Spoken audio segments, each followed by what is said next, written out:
बिस्मिल्लाहिर्रहमानिर्रहीम अस्सलाम वालेकुम स्टूडेंट। आज हम स्टार्ट कर रहे हैं सेकेंड ईयर का फर्स्ट ईयर का चैप्टर नंबर 2। बेसिकली ये चैप्टर आपका है वेक्टर्स एंड इक्विलिब्रियम के नाम से। वेक्टर्स के बारे में आप लोगों ने पहले पढ़ा हुआ है कि वेक्टर्स एक ऐसी फिजिकल क्वांटिटी है जिसको रिप्रेजेंट करने के लिए हमें मैग्नीट्यूड और उसके साथ कुछ डायरेक्शंस की भी ज़रूरत होती है। मतलब अगर आप फोर्स लगा रहे हैं तो फोर्स लगाते हुए आपको ये पता होना चाहिए कि फोर्स की डायरेक्शन क्या है और फोर्स कितनी क्वांटिटी में लग रही है। तो ये दो चीज़ें अगर आपको मालूम होंगी तो आप पर्टिकुलरली उसकी बता सकते हैं कि दिस इज अ वेक्टर। अब वेक्टर की रिप्रेजेंटेशंस जो है वो हमारे लिए क्रिटिकल रही कि हम वेक्टर्स को बाकी क्वांटिटी से कैसे अलग लिख सकते हैं या कैसे हम उनके बारे में डिस्क्रिप्शंस बता सकते हैं। तो पेपर पे लिखते हुए हमने कहा कि अगर आप वर्ड को बोल्ड कर देंगे तो वो भी वेक्टर्स हैं, या आप सिंपल वर्ड लिख के ऊपर एरोहेड रिप्रेजेंट करेंगे तब भी वो आपके पास क्या होंगे, वेक्टर्स होंगे। ठीक हो गया जी। उसके बाद ग्राफिकली ये है कि हम एक लाइन ड्रॉ करें और उस लाइन के आगे एक एरोहेड बना दें। ये जो लाइन है ये इसकी लेंथ आपको मैग्नीट्यूड बताएगी और ये जो एरोहेड है ये हमें रिप्रेजेंट करेगा उसकी डायरेक्शंस को। तो ये दो बातें हमारे लिए इंपॉर्टेंट थी। अब इससे रिलेटेड कुछ टर्म्स हैं जो कि हमें सीखनी है और हमने उसके बारे में सीखना भी है। तो पहली टर्म है आपके पास जी, कार्टेशियन कोऑर्डिनेट सिस्टम क्या होता है।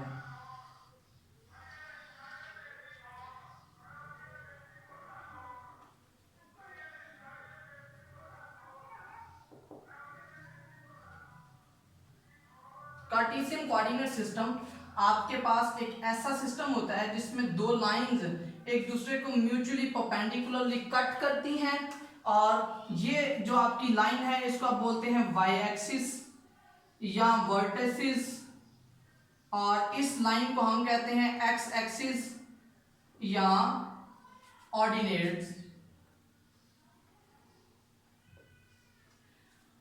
इसे बेसिकली बोलते हैं टू डायमेंशनल एक्सिस और इसे हम प्लेन भी कहते हैं। अगर आप यहाँ पर इनके परपेंडिकुलर ये थर्ड एक्सिस रिप्रेजेंट कर दें, जैसे मैंने मार्कर शो की हुई है, ये इस एक्सिस इन दोनों के परपेंडिकुलर है, ये डॉटेड लाइन से रिप्रेजेंट की है, तो ये थ्री डायमेंशनल एंगल्स बन जाते हैं और इसको अब बोलते हैं कि ये आपके पास 3D इमेजेस आएंगे। अच्छा जी, ये दो चीजें आपके पास आ गई।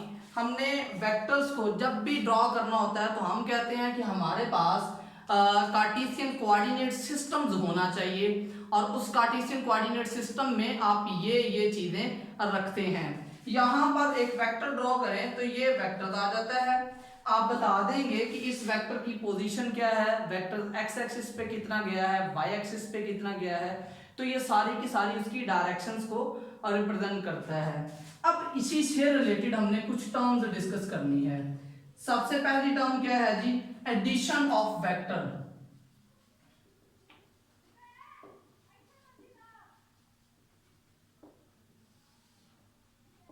अच्छा जी, एडिशन ऑफ वेक्टर से क्या मुराद है, कहते हैं आपने 2 में से 5 जमा करना है या 2 में तो 5 में से 7 जमा करना है, बहुत सिंपल है। 5 + 2 जो है वो 7 आ गया, या 5 + 9 जो है वो 14 आ गया। लेकिन अगर आपने वेक्टर्स को ऐड करना है या माइनस करना है तो उसके लिए क्या करना पड़ेगा। उसके लिए सिंपल सी बात है, सपोज करें कि एक वेक्टर ए है और ये आपका दूसरा वेक्टर बी है, हमने इनको ऐड करना हो, ऐड करने के लिए क्या करना पड़ेगा, कहता है कि आप vector A as it is लिखें, जहां जैसे वेक्टर बी है उस वेक्टर बी को पहले वेक्टर के हेड के साथ उसकी टेल मिला दें, ये आपका बी आ गया। ठीक हो गया जी।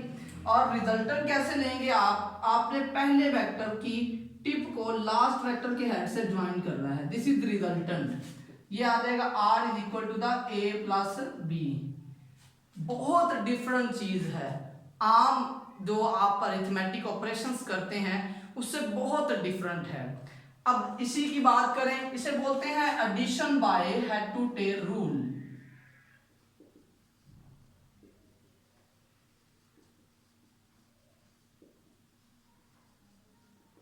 Addition by head to tail rule, ये आपका बेसिक आर्टिकल था आज का। अच्छा जी, इसमें अब सब्ट्रैक्शंस की बात करते हैं। तो सब्ट्रैक्शंस करने से पहले हमें पता करना पड़ेगा negative of a vector. Negative of a vector से क्या मुराद है कि आपके पास ये अगर वेक्टर ए है तो मैंने नेगेटिव ऑफ द ए निकालना है, तो वो क्या होगा, ए जितना ही होगा लेकिन उसकी डायरेक्शन बिल्कुल उसके ऑपोजिट होगी। नेगेटिव ऑफ द वेक्टर में क्या होगा, आपने एक वेक्टर निकाला, उसी वेक्टर की डायरेक्शन रिवर्स कर दें। जब आप उसकी डायरेक्शन को रिवर्स करेंगे तो आपके पास आ जाएगा negative of the vector.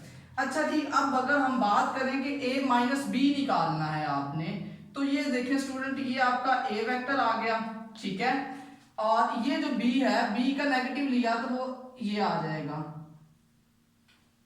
This is negative of b। अब रिजल्टेंट की बात करते हैं, तो रिजल्टेंट क्या आता है, फर्स्ट वेक्टर की टेल को लास्ट वेक्टर के हेड से ज्वाइन कर दिया।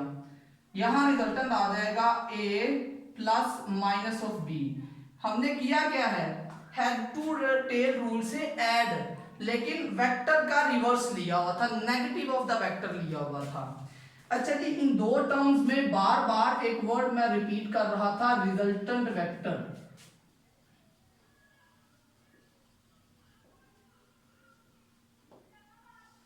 अच्छा जी, रिजल्टेंट वेक्टर क्या है, रिजल्टेंट वेक्टर यहां पर r है, इधर आपके पास रिजल्टेंट वेक्टर r है। हम कहते हैं the vector whose effect is same as all the sum of as the sum of all the vectors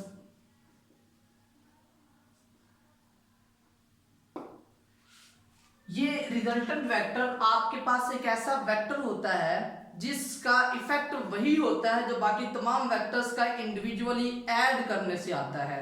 तो ये बेसिकली आपके पास यूं समझ लें कि 5 प्लस 9 है, तो 9 का इफेक्ट क्या है, 5 plus 9 is equal to 14। 14 result जो है बेसिकली उसका वही कंबाइन इफेक्ट है 5 और 9 का।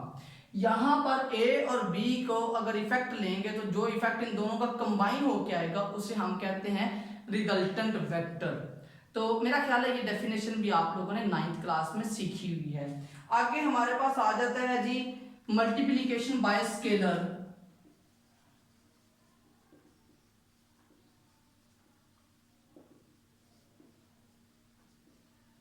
अगर आप एक वेक्टर को किसी स्केलर नंबर से मल्टीप्लाई करवाते हैं तो आपके पास क्या फर्क पड़ेगा, आज हम इसमें ये भी डिस्कस करेंगे। सिंपल सी बात है, 5 न्यूटन की फोर्स है, मैं इसको 2 से मल्टीप्लाई करूंगा तो मेरे पास 10 न्यूटन आ गया, ठीक है। डायरेक्शन जो भी है हम वो चेंज नहीं कर रहे। ये 5 न्यूटन की फोर्स है, इसी को मैंने 2 से मल्टीप्लाई किया तो मेरे पास ये आ गई 10 न्यूटन की फोर्स। आपने जब भी वेक्टर को स्केलर से मल्टीप्लाई करना है तो वेक्टर की डायरेक्शन पे कोई फर्क नहीं पड़ता, वो उसी डायरेक्शन में उतने गुना बढ़ जाएगी जिस स्केलर नंबर से आपने मल्टीप्लाई किया हुआ है। लेकिन अगर मैं 5 न्यूटन की फोर्स को -2 से मल्टीप्लाई करता हूं तो मेरे पास ये रिजल्ट आएगा। क्या हुआ है जी, ये डायरेक्शन आपके पास चेंज होगी है, दिस इज -10 न्यूटन।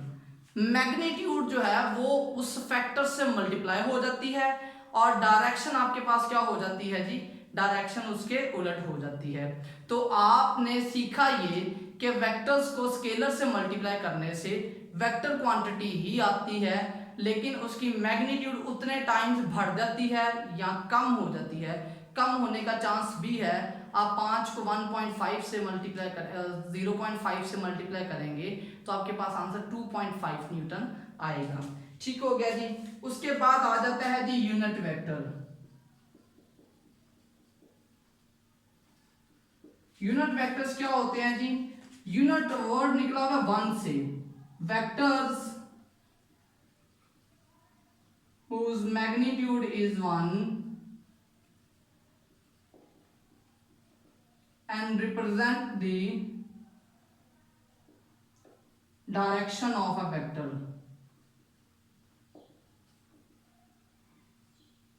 अच्छा जी, वेक्टर्स जिनकी मैग्नीट्यूड 1 होती है, हमने पर्टिकुलरली स्पेसिफाई किया हुआ है कि x यूनिट वेक्टर के लिए i आता है, y यूनिट वेक्टर y के लिए j यूनिट वेक्टर और z के लिए k unit vector. Student i, j और k ये आपके पास 3 यूनिट वेक्टर्स हैं। ये 3 यूनिट वेक्टर्स क्या होते हैं जी? आपके पास इनकी डायरेक्शन जो है वो i की वेक्टर जो है x एक्सिस की तरफ है, j की डायरेक्शन जो है वो y एक्सिस की तरफ है, k की डायरेक्शन z एक्सिस की तरफ है। ये जस्ट आपकी डायरेक्शन रिप्रेजेंट कर रहे हैं। और मैग्नीट्यूड की बात करें तो इनकी मैग्नीट्यूड होती है 1। तो मेरा ख्याल है कि ये आप लोगों को इसकी भी समझ आ चुकी होगी। इसके बाद आ जाता है जी नल वेक्टर। नल वेक्टर जो है आपके पास, सपोज करते हैं कि एक 5 न्यूटन का वेक्टर ये है और एक -5 न्यूटन का वेक्टर ये है। आप इनको जमा करें, जमा करने से आंसर क्या आएगा? 0। लेकिन हम कहते हैं कि वेक्टर्स की टर्मिनोलॉजीज में 0 नहीं होता, क्योंकि वेक्टर्स को प्लस माइनस करने से वेक्टर्स आता है। यहां पर हम सीख के आए हैं और यहां पर भी तो वेक्टर्स को माइनस किया जा रहा है ना, तो वेक्टर्स को माइनस करने से यहां 0 क्यों आएगा? तो यहां 0 नहीं आता। हम कहते हैं जी एक ऐसा वेक्टर मिलेगा जिसकी मैग्नीट्यूड आपके पास क्या होगी? 0 होगी और डायरेक्शन क्या होगी जी? आर्बिट्रेरी।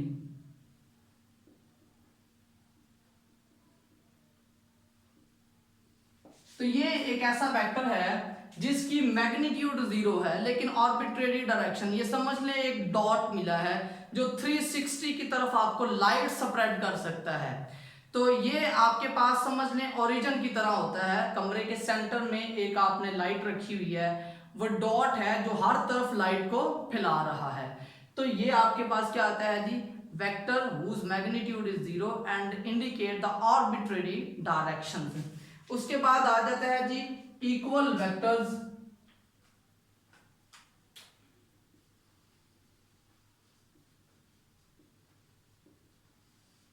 अच्छा जी स्टूडेंट, आपके पास दो वेक्टर्स जो हैं वो इक्वल हो सकते हैं जब आपके पास क्या होंगे? उनकी मैग्नीट्यूड और डायरेक्शन दोनों की दोनों क्या होंगी? इक्वल होंगी। आपके पास दो वेक्टर्स जो हैं, the vectors are said to be equal if the magnitude and directions are equal. आपके पास ये वेक्टर है ए और ये वेक्टर है इधर बी। मैंने चाहे फासले पर बना दिए हैं लेकिन इनकी डायरेक्शन और इनकी मैग्नीट्यूड दोनों ही क्या है? सेम। अगर ये दोनों सेम हो तो हम कहते हैं कि ये वेक्टर्स आपके पास इक्वल वेक्टर्स हैं। ठीक हो गया जी। इसके बाद लास्ट है जी पोजीशन वेक्टर।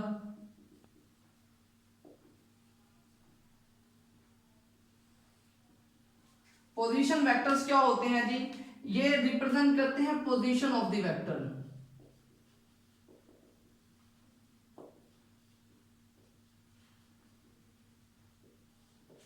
मसलन कहने का ये है, मैं कहता हूं ये मेरे पास r यूनिट वेक्टर है।